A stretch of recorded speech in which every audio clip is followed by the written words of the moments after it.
काम नहीं किया गया तो ये देश जी। आरपी सिंह जी, अब सुंदरानी साहब को हम सुन रहे थे, आपने भी सुना, उन्होंने कहा कि अन्य देशों के मुकाबले यहाँ पे महंगाई कम है। उन्होंने उदाहरण भी दिया कई देशों के। हम अगर बात करें अमेरिका में बेतहाशा महंगाई, और अन्य देशों की अगर हम बात करें तो वहाँ पर बहुत ज़्यादा दाम चीज़ों के बढ़ गए हैं।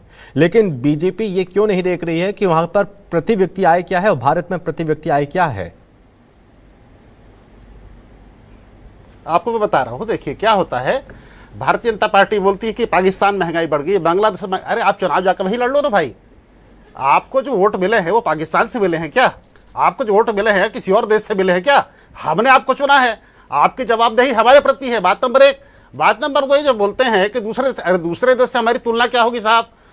कुल 157 ऐसे देश है जहां पर प्रति व्यक्ति आय की गणना होती है, जिसे हम अंग्रेजी बोलते हैं पर कैपिटा इनकम। 157 देशों में हमारी स्थिति 149वीं है।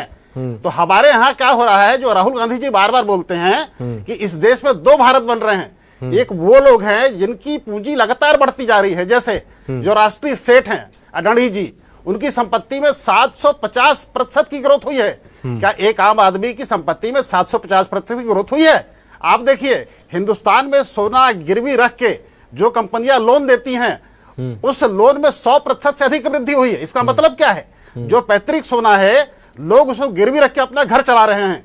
तो भारतीय जनता पार्टी लोगों को गुमराह करने के लिए इधर उधर की बात करती है। इनसे आप कभी सीधे मुद्दे पे बात कीजिए, या मुद्दे पे बात नहीं करते हैं, क्योंकि इनके पास अब ऐसी लीडरशिप कोई है ही नहीं जो आर्थिक मुद्दे को संभाल सके और देश को सुचारू फिर से कर सके। सुंदरानी जी, एक तरफ आप कह रहे हैं कि अब ये वैश्विक संकट है, हम क्या करें?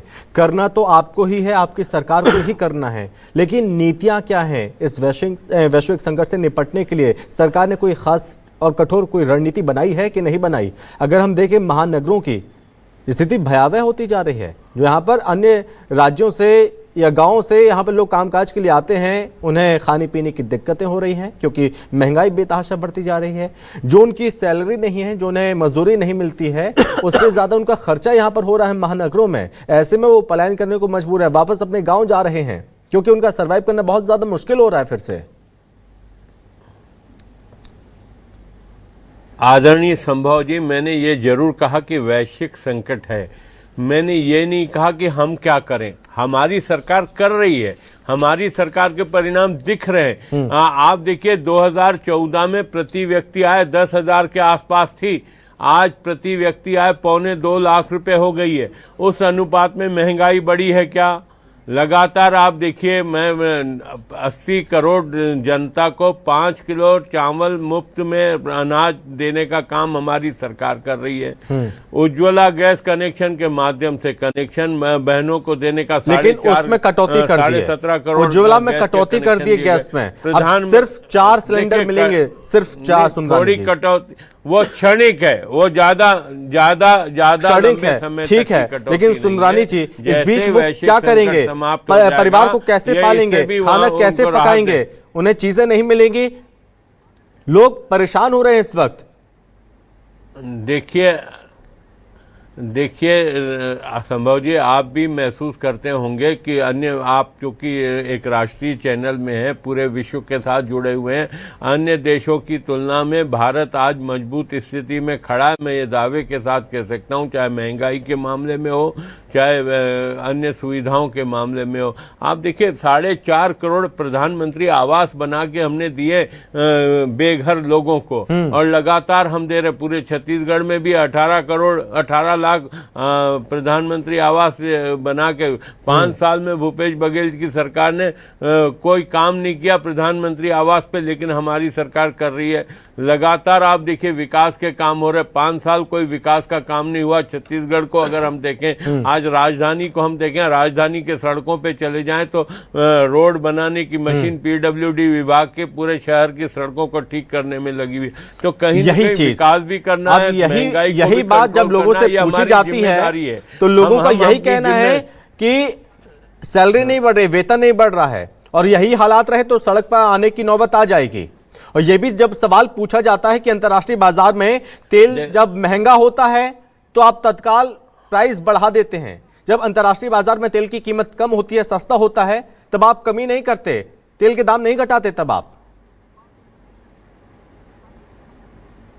संभव जी, निश्चित रूप से तेल के दाम कम होंगे तो निश्चित रूप से यहाँ भी दाम कम होंगे, लेकिन थोड़ी सी स्थिति, वैश्विक स्थिति संभल तो जाए। रोज अप डाउन चल रहा है, क्रूड के दामों में अप डाउन चल रहा है। हमारी सरकार ने एक्साइज ड्यूटी 10% कम कर दी, इसलिए कम कर दी कि जनता पे बोझ नहीं आना चाहिए। सारी वस्तुओं, किसानों को भी सही मूल्य, उचित मूल्य मिलना चाहिए फसलों का, वह भी ध्यान हमको देना है। किसान की आमदनी बढ़नी चाहिए, किसान सक्षम होना चाहिए, ये भी हमारा लक्ष्य है। और इस लक्ष्य के साथ साथ महंगाई कंट्रोल में रहे, यह भी हमारा प्रयास है और हम इस प्रयास में सफल भी हुए हैं। हाँ ठीक है, आंशिक रूप से महंगाई बढ़ी है इन दिनों 2-3 महीने में, लेकिन यह आंशिक है, ये तत्काल इस पे नियंत्रण होगा थोड़ा सा वैश्विक स्थिति ठीक हो जाने के बाद। ठीक है आरपी सिंह जी, वैश्विक संकट है साहब, और ऐसे में आपको सुझाव देने चाहिए। आपने कोई सुझाव दिए कि क्या किया जाए? आप सिर्फ राजनीति कर रहे हैं, सिर्फ आरोप लगा रहे हैं कि उन्होंने ये नहीं किया, उनकी नीतियां गलत हैं। कोई सुझाव तो दो आप उनको, आपको तो लंबा एक्सपीरियंस रहा है। संभव जी, जो इनके गुजरात से आए हुए 2 नेता हैं, उनको किसी की सलाह की आवश्यकता नहीं है। सरकार अगर चाहती तो आल पार्टी मीटिंग बुला लेती, पूछती क्या करना है हमें, लेकिन वो सर्वज्ञानी है, क्योंकि क्या है, वो इस धरती पर पैदा हुआ ही नहीं है। वो तो बोलते हैं ना, मैं ईश्वर का अवतार हूं, तो जो ईश्वर का अवतार, उससे सलाह की क्या आवश्यकता है। दूसरी बात, मैं आपके और आपके दर्शकों को एक बहुत अच्छी जानकारी देता हूं। हिंदुस्तान में एलपीजी का उपयोग चालू हुआ 1955 में। कंपनी का नाम था बरसेन। उस समय खाली बॉम्बे, पुणे, नासिक जैसे शहरों में मिलता था। हाँ। रेट बहुत ज्यादा रहते थे। फिर 1965 में इंडियन ऑयल ने अपना खुद का प्रोडक्ट लॉन्च किया, इंडियन। और 1965 से लेकर 2014 तक 49, लगभग 50 साल तक कांग्रेस सरकार ने सब्सिडी पर सिलेंडर सबको दिया। एक चाहिए तो एक, महीने में 4 चाहिए तो 4। अब देखिए मोदी जी आए, फिर क्या हुआ? उज्ज्वला योजना आया, बहनों की आंखों में वो अपना आंसू आ जाता है। अब क्या हुआ साहब, 12 सिलेंडर पे आप सब्सिडी देते थे 300 रुपया, फिर घटा के आपने कर दिया उसको 9, अब घटा के कर दिया 4।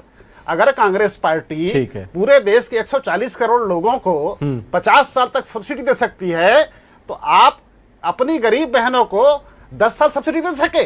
यह बताता है कि आपकी आर्थिक व्यवस्था का जो मैनेजमेंट है वो खराब है। ठीक है, क्या मैनेजमेंट खराब है या कुछ और खराब है, या फिर भ्रांतियां फैलाई जा रही हैं? मैं आपके पास लौटूंगा। इस बीच हमें ज्वाइन कर रहे हैं तपेश गुप्ता हैं, अर्थशास्त्री हैं। तपेश जी, बहुत स्वागत है आपका, फोन लाइन पर हमारे साथ जुड़े हुए हैं। तपेश जी, आप सुन पा रहे हैं मुझे सर?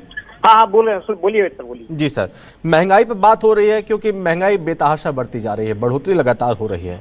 लेकिन अब ये कहा जा रहा है कि वास्तव में देश में आर्थिक सुनामी आने वाली है, या फिर ये सिर्फ राजनीतिक बयानबाजी है? क्या लगता है सर आपको? देखिए, आर्थिक सुनामी तो नहीं कहेंगे इसे। ये जरूर है कि आर्थिक संकट का दौर आया है। विश्व स्तर पे जिस प्रकार की अस्थिरता की स्थिति पैदा हुई है और लोग अपने उपभोग की प्रवृत्ति पर किसी प्रकार का नियंत्रण नहीं चाहते हैं, विदेशी सामग्रियों को उपभोग बढ़ेगा तो अर्थव्यवस्था असंतुलित होगा और हमें उसका दुष्परिणाम भोगना पड़ेगा। ना ही सिर्फ महंगाई बढ़ेगी, बल्कि मुद्रा का अवमूल्यन विश्व स्तर पर होगा, तो उसका नकारात्मक प्रभाव हम पे देखने के लिए मिलेगा। ऐसे मौके पे हमें विदेशी सामग्रियों के बदले स्वदेशी सामग्रियों का अधिकतम प्रयोग, ईंधन आदि का दुरुपयोग पर नियंत्रण अपने को रखना होगा। ना ही सिर्फ आम जनता के लिए, अधिकारी कर्मचारियों भी इन चीजों पर ध्यान रखना होगा। और ये संतुलन जब स्थापित होगा, अनुत्पादक चीजों का ज्यादा उपभोग अगर हम करेंगे तो इसका दुष्परिणाम हमारे सामने आएगा। आज भी आप देखिए, लोग बात जिस तरीके से मुस्तैदी से गाड़ियां चला रहे हैं, कोई इलेक्ट्रिक व्हीकल लेना नहीं चाह रहा है, तो विदेश से आने वाले सामग्रियों का विपरीत प्रभाव होगा। जब विश्व में युद्ध की स्थिति बनती है तो महंगाई हर बार बढ़ी है। इसके लिए किसी एक पार्टी को या सत्ता पक्ष को या विपक्ष ने अपनी सकारात्मक भूमिका नहीं निभाई, हम ऐसा बिल्कुल नहीं कह सकते। ये वैश्विक परिस्थितियां हैं और इसमें हमें सिवाय संयम के कुछ और नहीं चाहिए। महंगाई की मार जरूर है, वह वैश्विक स्तर पर है, किस भारत के लिए नहीं है, ये सभी देशों के लिए है। लेकिन इन तपेश जी, अगर वैश्विक हालात और ज्यादा बिगड़ते हैं तो भारत के लिए सबसे बड़ी आर्थिक चुनौती क्या आने वाली है? नहीं, देखिए, और हालत बिगड़ेगी तब भारत दूसरे देशों की तुलना में ज्यादा सुखद और समृद्ध रहेगा। कैसे? अभी चूंकि सुविधाजनक स्थिति बनी हुई है, आदमी अभी भी कंफर्ट जोन में है, तो देखिए जिस प्रकार से गाड़ियां चल रही है, जिस प्रकार से बाजार में मार्केटिंग हो रही है, विदेशी सामग्रियों का क्रय हो रहा है, ये सब चीजें बता रही है कि आदमी उस मार को सहने की ताकत रख रहा है। वह बात अलग है कि निम्न वर्ग के ऊपर खाद्य सामग्रियों का बोझ बढ़ने पर थोड़ा सा फर्क होगा। वैसे सरकार जो सस्ते दर के अनाज दे रही है उससे भोजन यापन तो हो जाएगा, पर जीवन के लिए थोड़ा सा संघर्ष की स्थिति बनेगी। पर दूसरे देशों की तुलना में तुलनात्मक रूप से हम मजबूत रहेंगे, क्योंकि हमारी बुनियाद संचय की है और भारतीय ज्ञान परंपरा और पद्धतियां इतनी आसानी से टूटने वाली नहीं है। चाहे युद्ध के समय भी देखिए हम संगठित होते हैं, तो ऐसे संकट के दौर पे हम फिर संगठित होंगे, एक दूसरे को सहयोग करेंगे। कोरोना काल में जिस तरीके से हम परस्पर तालमेल बैठा के चले थे, पक्ष विपक्ष कुछ नहीं था, परस्पर सहयोग की भावना थी, वैसे मैं नहीं मानता कि बहुत ज्यादा विस्फोटक स्थिति आएगी। थोड़ा सा संयम और नियंत्रण से पूरे चीजों को हम जीत लेंगे, क्योंकि हमारे कृषि, हमारे किसान, हमारे उद्योगपति, हमारे व्यापारी, हमारे शिक्षक, ये सभी उन पैरामीटर को समझते हैं कि भाईचारा होना चाहिए। ठीक है। हमारे यहाँ बेटा अगर माँ का काम करता है, बाप का काम करता है, तो उसका मानदेय नहीं लेता, यूरोप पे लिया जाता है। पड़ोसी हमारे यहाँ वैसी एक कटोरी चावल और एक कटोरी शक्कर हमको वैसे मुफ्त में दे देता है। तो ये हमारी जो संस्कृति है, वह संस्कृति ही हमको बचा के ले जाएगी। और फर्क पड़ेगा, थोड़ी महंगाई बढ़ेगी, इसलिए हमको तैयार रहना चाहिए, अपने आप को नियंत्रण में रखना चाहिए। और यदि अगर हम अपने इस परंपरा और सभ्यता संस्कृति को, परस्पर प्रेम भाव को बनाए रखें, तो हम विजयी होंगे। हमारे गांव के किसान भी सक्रिय रूप से भाग लेंगे। ठीक है तपेश जी, बहुत धन्यवाद आपका हमसे बातचीत करने के लिए। और श्री चंद सुंदरानी जी, थोड़ा आप बताइए सर, एक आखिरी कमेंट के तौर पर, जो आर्थिक सुनामी की जो चेतावनी राहुल गांधी ने दी, इसको तो आपने खारिज कर दिया, लेकिन जो आर्थिक चुनौती आने वाली है, जो आर्थिक चुनौती इस वक्त चल रही हैं, क्या आप उसे स्वीकार कर रहे हैं?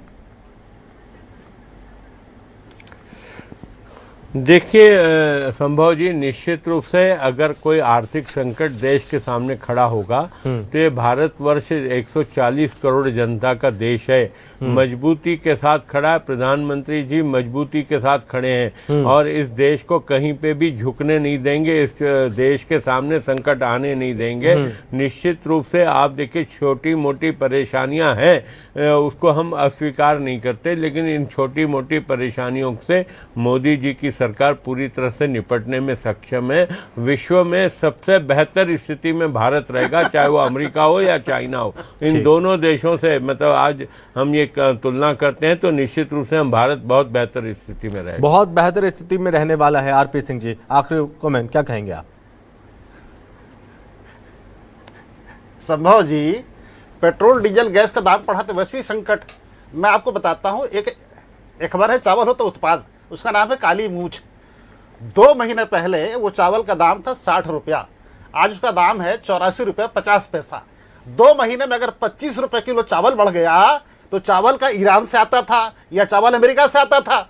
सोयाबीन की बड़ी, जो कि छत्तीसगढ़ महाराष्ट्र का मुख्य उत्पाद है, उसका दाम था 84 रुपया, आज उसका दाम है 127 रुपया, 50 रुपए किलो बढ़ गया। क्या जापान से आता था सोयाबीन का बड़ी? आप बताइए कि 45 सालों में सबसे ज्यादा बेरोजगारी अभी है। मैं आपका अर्थशास्त्री और सुंदरानी से पूछना चाहता हूं, क्या इसके पीछे भी वैश्विक संकट है?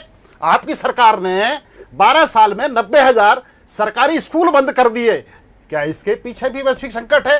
तो एक हमेशा पर्दा बना लीजिए, उसके पीछे छुप जाइए। अभी जो आपको नहीं दिख रहा है वो दुनिया को दिख रहा है। आपके ना बोलने से, जैसे होता है शुतुरमुर्ग, अगर रेगिस्तान में तूफान आता है तो शुतुरमुर्ग अपनी गर्दन को रेत के नीचे छुपा लेता है और उसे लगता है कि तूफान गुजर गया। तो अभी वही है, भाजपा समर्थित फिलहाल अभी ये जितने लोग हैं, बीजेपी के नेता हैं, सामने आकर काम उनको करने लगता है कि हम मुंडी को रेत में डाल लेंगे तो तूफान गुजर जाएगा, लेकिन तूफान अभी गुजरने वाला नहीं है, आर्थिक सुनामी आके रहेगी। ठीक है, अब ऐसे में आप भारी भारी चेतावनी दे रहे हैं, इससे अच्छा आप सहयोग करें और देश मजबूती के साथ ऐसे वैश्विक संकट में, जो वैश्विक परिस्थिति अभी बनी हुई है, आर्थिक हालात चुनौतियों से इस वक्त जो देश जूझ रहा है, इसमें संयम की बहुत ज़्यादा ज़रूरत है। बहुत धन्यवाद आरपी सिंह जी आपका, सुंदरानी जी आपका बहुत धन्यवाद इस चर्चा में शामिल होने के लिए, और तभी जी आपका बहुत धन्यवाद चर्चा में शामिल होने के लिए। और चर्चा में बस इतना ही। नमस्कार।